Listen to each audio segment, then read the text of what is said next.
பேரலை நேயர்களுக்கு வணக்கம். இன்றைய நேர்காணலில் ஊடகவியலாளர் ஒப்பீனியன் தமிழ் யாசிர் அவர்கள் இணைந்திருக்கிறார். அவரோடு பேசலாம். வணக்கம். வணக்கம். நீண்ட நாள் கழித்து நேரில் சந்திக்கிறோம், நேரில் பேசுகிறோம். இப்போ பார்த்தீங்கன்னா, முதலமைச்சராக விஜய் பதவியேற்ற பின்னாடி பழைய அரசுடைய திட்டங்கள் தொடருமா அப்படிங்கிற கேள்வி பலருக்கும் இருந்தது. உதயநிதி ஸ்டாலின் அவர்களும் சட்டமன்றத்திலே அதை முன் வச்சிருந்தார், தொடரணும் அப்படின்னு சொல்லி. நேற்று பார்த்தீங்கன்னா, மகளிர் உரிமை தொகை 15ஆம் தேதி வர வேண்டியது, ஆனால் நாங்கள் பரிசீலிச்சிட்டு இருக்கோம், விரைவில் அது கொடுக்கப்படும் அப்படிங்கிற சொல்லி அறிவிச்சிருந்தாங்க. இன்னைக்கு வந்திருக்கு. அதே போல் மாணவர்களுக்காக வழங்கப்படக்கூடிய 1000 ரூபாயும் முன்னாடியே சேர்ந்துருக்கு. இந்த திட்டங்களை எப்படி புரிஞ்சிக்கலாம், அது செயல்படுத்துறது எப்படி புரிஞ்சிக்கலாம்னு பார்க்குறீங்க? இப்போ அதை தாண்டி விஜய் அவர்களும் தனிப்பட்ட முறையில் நிறைய திட்டங்களை அறிவிச்சிருக்காரு. 1000 ரூபாயை 2500 உயர்த்துறது, 6 சிலிண்டர்கள் இலவசம்னு சொல்லி.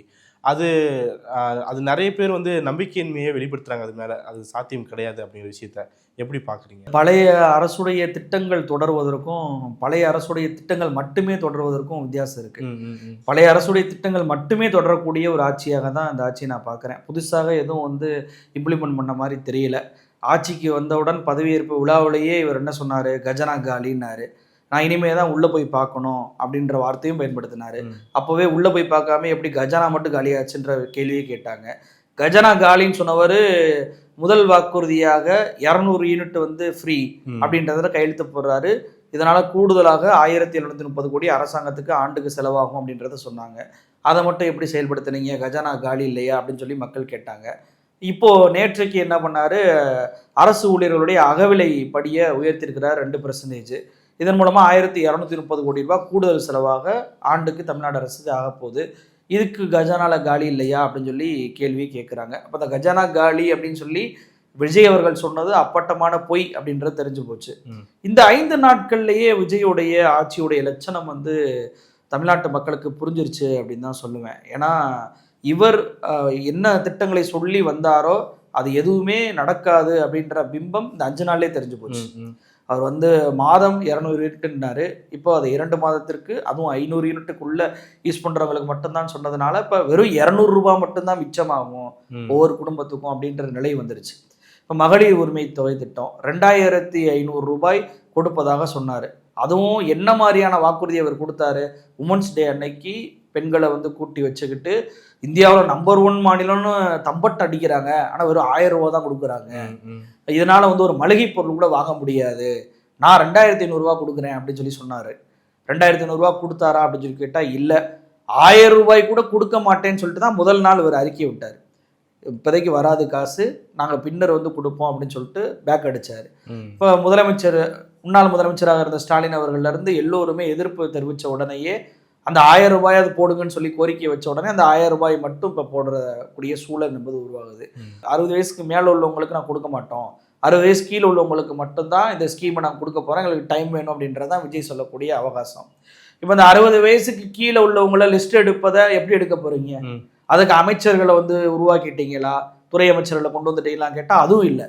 அதுக்கு தான் வேலை செய்யறதுக்காக அமைச்சரை தாண்டி செயலாளர்கள் இருப்பாங்க இல்லையா, டிபார்ட்மெண்ட்ல அதிகாரிகள் இருப்பாங்க இல்லையா, அவங்க பார்த்துக்குவாங்கன்னு சொல்கிறாங்க. மாநகராட்சிக்கு நம்ம ஏதோ ஒரு விஷயத்துக்காக போகிறோம், அதிகாரிகிட்ட போயிட்டு ஒரு மனுவை கொடுத்து இதை எனக்கு நிறைவேற்றி கொடுங்கன்னு சொன்னால் எல்லா அதிகாரியும் உடனே நிறைவேற்றி கொடுத்துருவாங்களா, நம்மளை எப்படி அலைய விடுவாங்க? அப்போ அதிகாரிகளுடைய வேலையை பார்க்கும் திறன் என்பது எப்படி இருக்கும் அப்படின்றது நமக்கு நாடறிஞ்ச விஷயம், எல்லாருக்குமே தெரியும். ஆனால் ஒரு துறை அமைச்சர் அப்படின்னு இருந்தாருன்னா அவருக்கு கீழே கட்டுப்பட்டு நடந்தே ஆக வேண்டும் என்ற நிர்பந்தம் அதிகாரிகளுக்கு ஏற்படும். ஏன்னா அமைச்சர் மக்களுக்கு பதில் சொல்லணும். இப்போ நம்ம கேள்வி கேட்குறோம்ல, 2500 ரூபா எப்போ கொடுப்ப அப்படின்னு சொல்லி கேட்குறோம். அப்போ இதுக்கு பதில் சொல்ல வேண்டிய இடத்தில் விஜயுடைய அமைச்சர்கள் இருக்கிறாங்க, அதிகாரிகள் சொல்ல தேவையில்லை. அப்போ அதிகாரிகளுக்கு மெத்தனமாக தான் இருப்பாங்க அமைச்சர் இல்லாத வரைக்கும். அந்த அமைச்சராவது ஒரு போட்டாரா அப்படின்னு சொல்லி கேட்டால் இல்லை. இவருடைய ஆட்சியில் இப்போ 5 நாட்களுமே வெறுமனை இன்ஸ்டாகிராமில் ஸ்டிக்கர் ஒட்டி விளம்பரப்படுத்தக்கூடிய சம்பவங்கள் தான் நடக்குது. சிங்கப்பெண் படை அப்படின்னு சொல்லிட்டு உருவாக்கினேன் அப்படின்னாரு. சிங்கப்பெண் படையை பார்த்தீங்கன்னா அதில் உள்ள கார் நம்பர் எடுத்து பார்த்தா நவம்பர் 2025 பதிவு செய்யப்பட்ட காராக இருக்குது. அது நவம்பர் 25 தான் முதலமைச்சர் பிங்க் பேட்ரோல் அப்படின்னு சொல்லிட்டு பெண்கள் பாதுகாப்புக்காக உருவாக்குனது. அப்போ காரோட கலர் பெயிண்ட்டை மட்டும் மாற்றிட்டு புதிய திட்டம் அப்படின்னு சொல்லிட்டு அறிவிச்சிட்டாரு. டாஸ்மாக் கடை மூடல் அப்படின்னு சொல்லி சொன்னார். இதையும் சென்ற ஆட்சியிலே பண்ணாங்க. ஆனால் இந்த ஆட்சியில் பண்ணி ஒரு பார்ட்டி போய் விளம்பரப்படுத்தி இன்னைக்கு அதுவுமே போலி அப்படின்றது வந்ததை நம்மளால பார்க்க முடியுது. 21 வயசு கீழே இருக்கக்கூடாது அப்படின்னு சொல்லி புதிய சட்டம் போல கொண்டு வந்தாரு.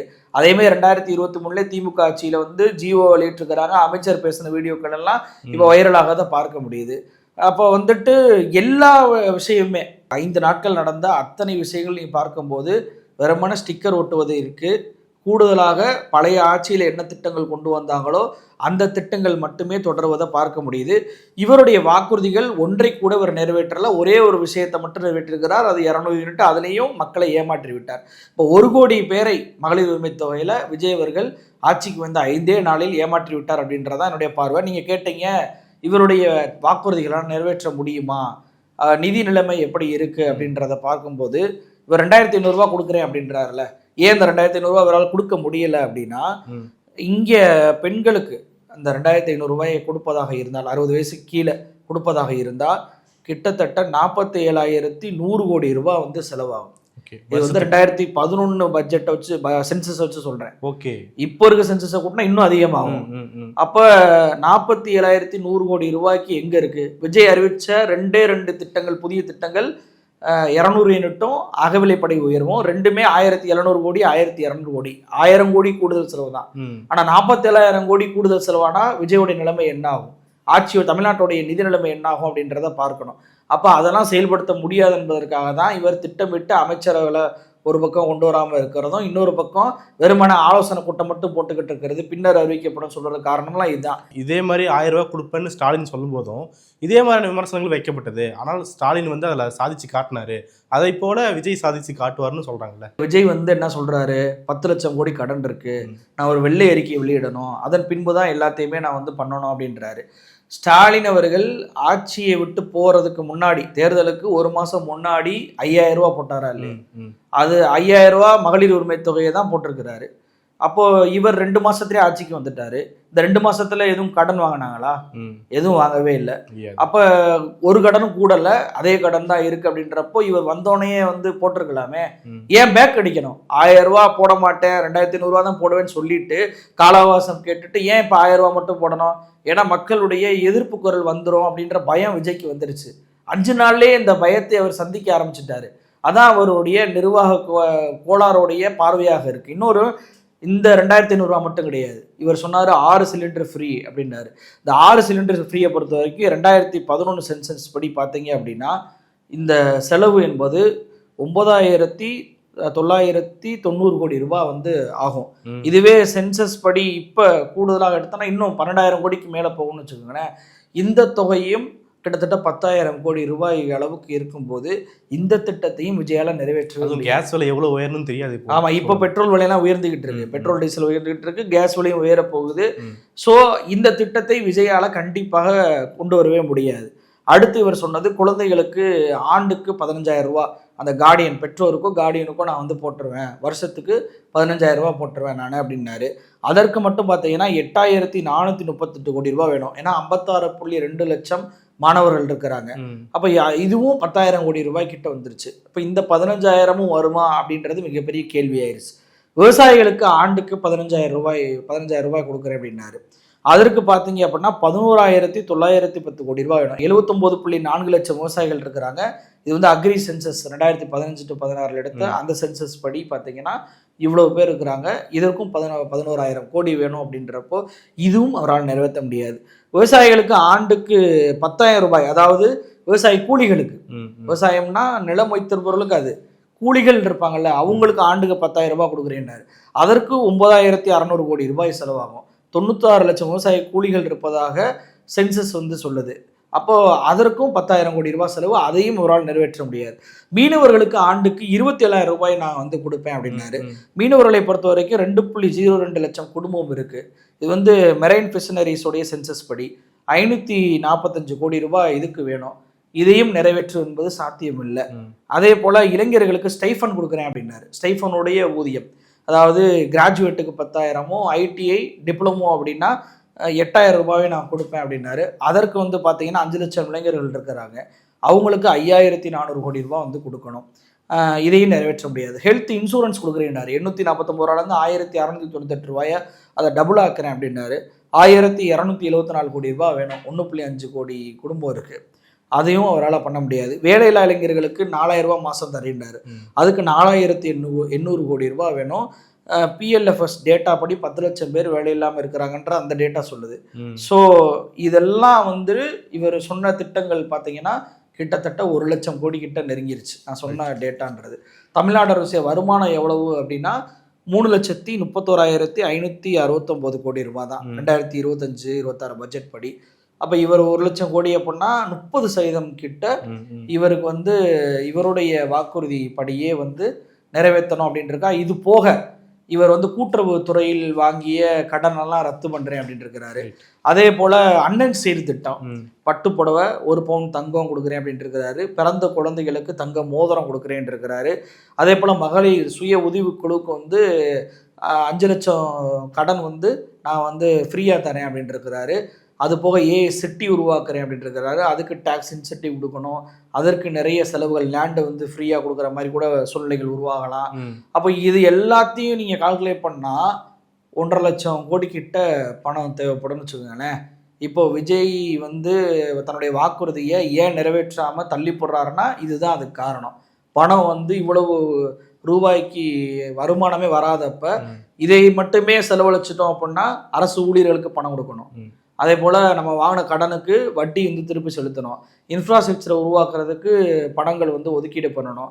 இப்படி இதெல்லாம் இருக்கும்போது இப்போ இந்த திட்டங்களை எல்லாம் நிறைவேற்ற முடியாதுன்ற சூழ்நிலைக்கு விஜய் வர்றாரு. ஏன்னா எப்படியாவது ஓட்டை வாங்கினா போதும், ஓட்டை பிரித்து விட்டா போதும், நம்மளை ஒரு தனிப்பெரும் சக்தியை காமிச்சா போதும் தான் விஜய் நினைச்சாரே தவிர விஜய்க்கு ஆட்சிக்கு வருவோன்ற நம்பிக்கை இல்லை.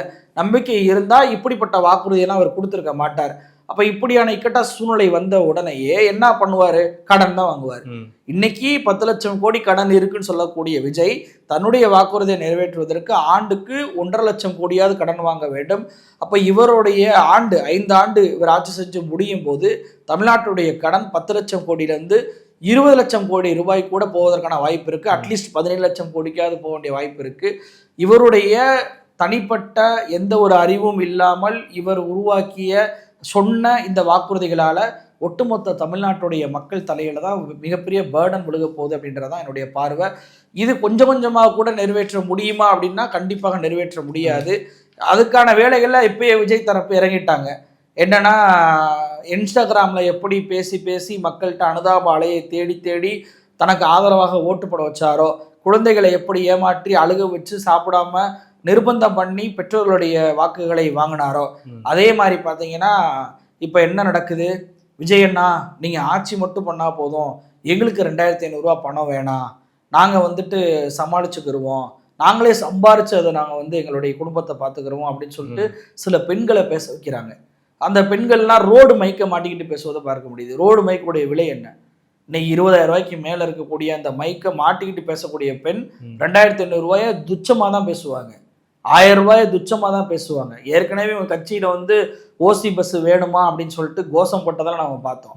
அப்போ அந்த 1000 ரூபாய் என்பது எவ்வளவு பெரிய முக்கியத்துவம் வாய்ந்த ஒரு பணமாக இன்னைக்கு இருக்கக்கூடிய பெண்களுக்கு இருக்குது. ஸோ அந்த பணத்தை கொடுக்க முடியாத நிலைமைக்கு வருது. இப்போ 1000 ரூபா தான் நீங்கள் கொடுப்பீங்கன்னா ஸ்டாலினே சிஎம்மாக இருந்துட்டு போய் நீங்கள் ஏன் சிஎம்மாக வந்தீங்க? நீங்கள் ஏன் வாக்குறுதி கொடுத்தீங்க? பழைய ஆட்சியை தொடர்ந்து இருக்கலாமே. ஒன்றுமே செய்ய மாட்டேன், நான் சிஎம் பதவிக்கு மட்டும் வருவேன், அமைச்சருமே போட மாட்டேன் அப்படின்னா எந்த அடிப்படையில் இந்த ஆட்சியை மக்கள் ஏற்றுக்கொள்வாங்க அப்படின்ற பார்வை இருக்குல்ல. 5 நாட்கள்லேயே விஜயுடைய ஆட்சியை மக்கள் புரிஞ்சுக்கிட்டாங்க. இந்த 5 நாட்களே 5 ஆண்டு எப்படி இருக்க போகுது அப்படின்றதுக்கு சாட்சியாக மாறிடுச்சு. இவருடைய ஆட்சியில் இந்த நலத்திட்டங்கள் மூலமாக கடன் விலை அதிகமாக ஏறும் அப்படிங்கிற விஷயத்த நீங்கள் குறிப்பிட்றீங்க. இதே போல தான் திமுக ஆட்சியிலும் பல்வேறு திட்டங்கள் செயல்படுத்தப்பட்டுச்சு. 10 லட்சம் கோடி ரூபாய் அளவுக்கு கடன் வாங்கப்பட்டது. இப்போது அதுதான் அஃபிஷியல் ஸ்டாட்டிஸ்டிக்காக இருக்குது. அப்படின்னும் போது அதை வந்து திமுக அரசு எப்படி சமாளிச்சுது அப்படிங்கிறது தான் இப்போது விஜய்க்கு ஒரு முன்னுதாரணமாக இருக்கக்கூடும். அப்போது திமுக அரசு எப்படி சமாளிச்சது?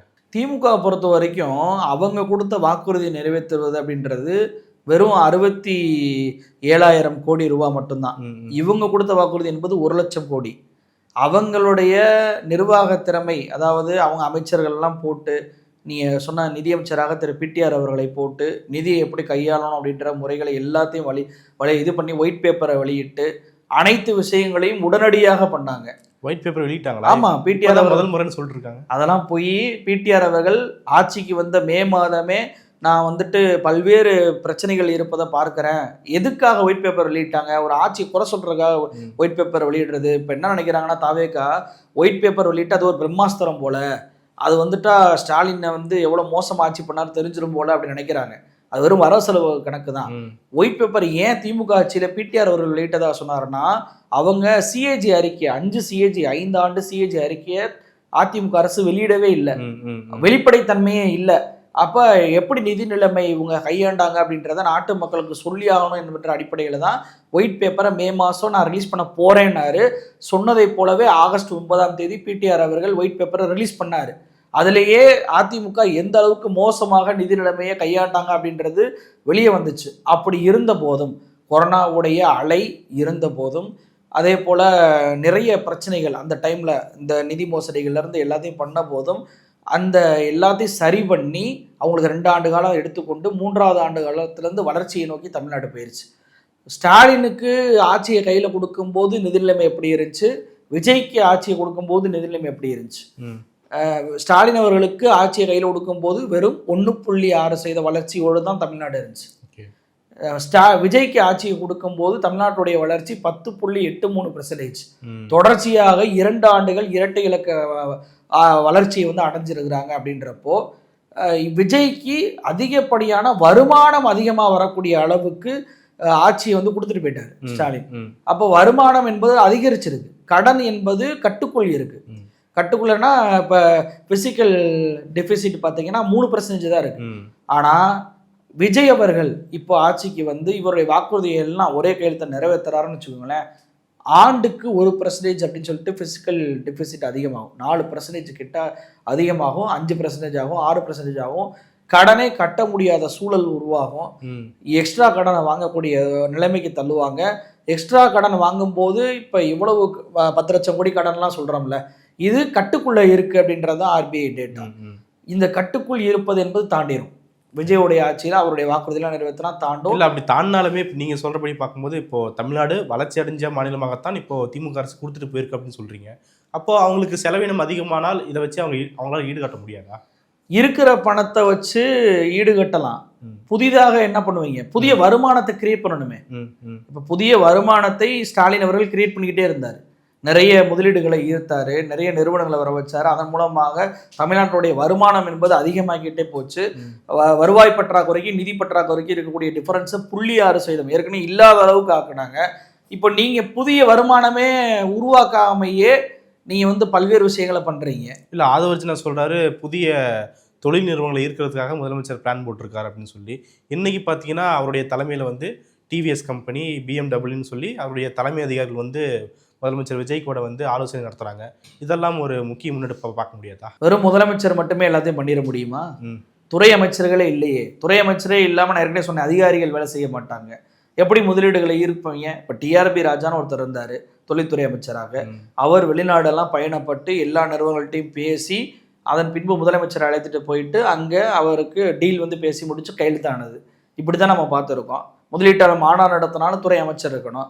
யாருமே எல்லாம் விஜய் மட்டும் உட்காந்துட்டா எல்லாம் மீட்டிங் நடந்துருமா? ஒரு அதிகாரிகளை மட்டும் நம்பி விட்டுறலாமா? அதிகாரிகளை வெளிநாட்டுக்கு அனுப்பலாமா?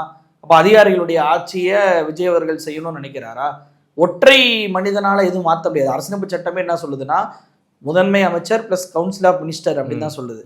இப்போ நீங்கள் 10th +2 ரிசல்ட் ரிலீஸ் ஆச்சு, வந்து ஆளுநர் தான் ரிலீஸ் பண்ணார். அவர் என்ன சொன்னார், இங்கே வந்து இன்னும் புதிய அரசு பதவியேற்கவே இல்லை, அதனால் என்னுடைய அதிகாரத்தை பயன்படுத்தி நான் ரிலீஸ் பண்ணுறேன்னாரு.